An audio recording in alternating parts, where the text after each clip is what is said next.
Check. నా చేతిలో నువ్వు ఓడిపోతావని నాకు తెలుసు.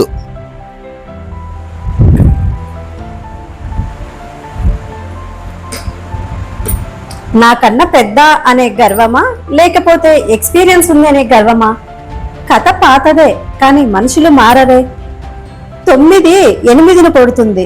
ఎందుకు కొట్టావని 8 అడిగితే నాకన్నా నువ్వు చిన్న కదా అందుకే నేను నిన్ను కొట్టాను అని చెప్తుంది. 8 7ను కొడుతుంది. 7 6ను, 6 5ను, 5 4ను, 4 3ను, 3 2ను, 2 1ని కొడుతుంది.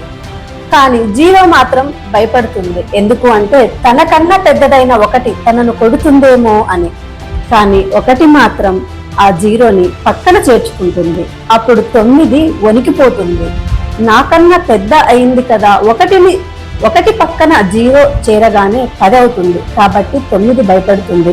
అప్పుడు 9కి గర్వం అనేది దిగిపోతుంది. ఒక రోజు నీదైంది, మళ్ళీ రోజు నాదవుతుంది. ఈ కథలోని నీతి ఏంటి అంటే ఎప్పుడూ కూడా ఒక మనిషికి గర్వం అనేది ఉండకూడదు. చెక్మేట్. Well ready.